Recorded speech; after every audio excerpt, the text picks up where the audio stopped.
May bago tayong package dito na dumating sa shop. Additional collection natin sa mga power tools natin. Ito, nabili ko rin to online. I-check nyo na lang din yung yellow basket natin dyan sa baba para madirect kayo dun sa pinagbilan ko. Ito kasi mga item na to, tsaka yung brand na to, ito talaga yung trusted namin na brand dito sa shop. Dito sa JR Motorworks.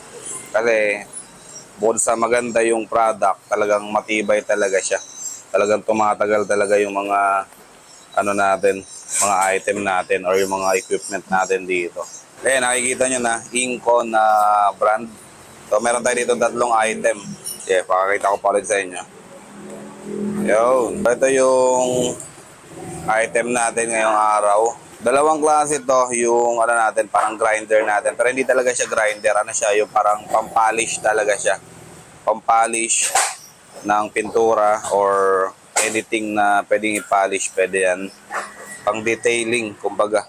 Ito naman, sander, yung pabilog na klase ng sander. Ayan. Ito yung sander natin. Ito, ano to, yung di kuryente. Ito kasi dalawa na to, cordless kasi to. O di battery lang siya. Pero itong in-order ko ngayon, wala siyang battery. Kasi mahal kapag mayroong battery. Meron naman tayong mga extra battery dito sa shop. So yun na lang yung gagamitin natin. Ulitin ko, ito yung cordless na polisher. Tapos ito, isang klase din ng polisher. Ayan. Magkaiba sila. Ayan. Ayan, nakikita nyo. Wala siyang battery. Talagang ano lang, yung pinaka-polisher lang talaga. Tapos sa loob, andito yung mga ano niya, yung mga additional item. Yan, yung handle, nandito yung isang handle. Tapos ito, yung pinagdidikitan ng mga ano natin, yung mga bala natin. Hindi ko alam kung ano tawag nito eh. Pero ito, velcro type kasi ito. Ito yung ilalagay dito. Ganyan. Iigpitan yan syempre. Tapos ito, ilalagay dyan. Dinidikit lang yan. Testingin natin. Ito kasi velcro type kasi ito. Didikit mo lang siya dyan.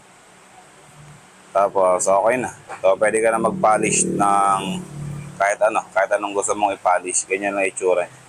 Yung napakaganda ng itsura. Andito yung trigger niya. Tapos ito yung pang-lock ng trigger. Ayan. Diba? Ganda.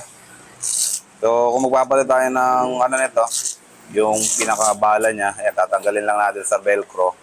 All goods na. Okay? Yung isa naman, itong isa naman yung bubuksan natin. Tingnan natin kung ano itsura nito. Ulitin ko, polisher din to.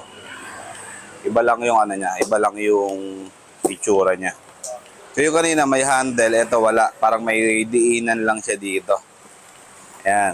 So parang mas malaki ng konti ito.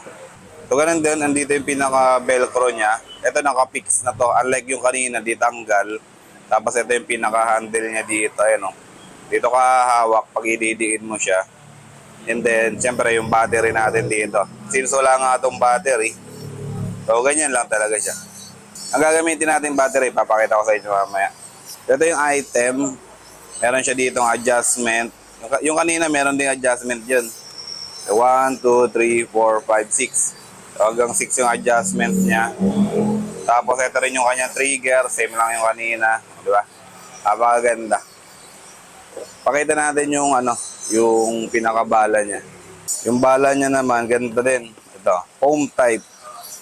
So, babasahin na lang natin yung instruction, tapos magre-research tayo kung ano yung gamit nito, tsaka yung isa. Kasi yung alam ko, ang idea ko kasi yung isa na yon, yung parang cloth type yung ganito niya, pang finish na yon. Ito, pang wrap.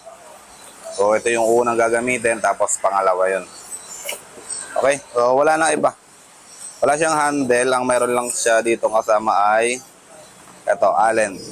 So, yan yung pambukas niya. Okay? So, yan yung dalawang polisher natin. Ito naman yung ating sander. Sander ba tawag nito? Ayan, rotary sander. 320 watts. So, i-detail ko na lang sa inyo yung ano nito, yung pinaka-specs sa mga susunod na video siguro pag nagagamit na natin. Ayan o. Sabi ko sa inyo kanina, hindi siya di-battery kasi ayoko nung di-battery na sander. So gusto ko, di kuryente para mas matagal yung paggamit. Pag sandal kasi, matagal talaga siyang gagamitin. So, kailangan di kuryente para hindi agad paubos yung power. Okay. So, and then, nakapix na rin yung kanyang velcro dito. Didikit na lang natin dyan yung pinaka liha natin. Ito, kagaya na to. Ito yung liha. Sandpaper na bilog na velcro type. Testingin natin. Itong mga to, nabibili naman to sa Inco din. Ayan, oh. Velcro tape din siya. Dikit na lang yan, ganyan. O, kapit na ulit. Kapit na siya kaagad. And then, meron na rin siyang higupan dito ng kanyang alikabok. Tapos mapupunta siya dito. Yung pinaka ano niya, ito. Ito yung pinaka storage ng kanyang mga alikabok na may higop. Siyempre, ilalagay natin yan dito. Ganyan. Ihigpitan natin yan. Ano ba higpitan to? Gaganon lang. Yun. So, ganun lang. Pag nagsastanding ka na, yung lahat ng alikabok na makukuha mo, dito siya mapupunta. Tapos, pag itatapon natin yung alikabok, syempre, dadalhin natin siya sa labas. Okay, may mga manuals naman siya. Ito, may instruction naman siya dito kung paano siya gamitin. And wala na. Wala na siyang iba. Ngayon, ang kagandahan kasi sa Inco, yung mga battery mo na luma or yung iba mong battery na hindi na ginagamit, pwede mo siyang gamitin dito sa mga ganito. Ito, for example, meron tayo ditong impact drill. Tapos dito meron tayong impact wrench. Meron to mga battery dito na 42 volts. Ito, pakita ko sa inyo. Yan. Meron siyang battery dito na 42 volts. Ang kagandahan kasi sa Inco, pwede natin siyang gamitin sa kahit anong product din ng Inco na cordless. Ito, kagaya nito. Subukan natin. Ang kagandahan kasi sa Inco ng product, kung meron ka ng mga lumang battery, pwede mo na siyang gamitin dito sa mga bagong item mo. Ito, kaya ito. Diba? So, working naman tong item na to. Testing natin yung isa.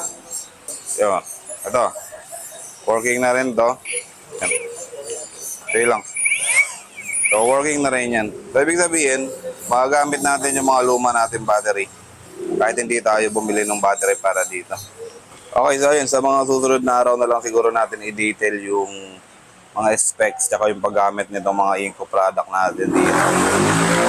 Yung impact drill tsaka impact wrench, madali lang naman siya gamitin. So, very common naman siya. Ito naman, so pag-aaralan pa natin to kung paano natin to gagamitin dun sa mga project natin.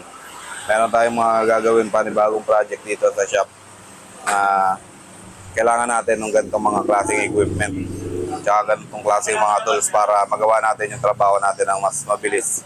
So, ayun. Maraming salamat. Itabi ko na itong mga gamit natin.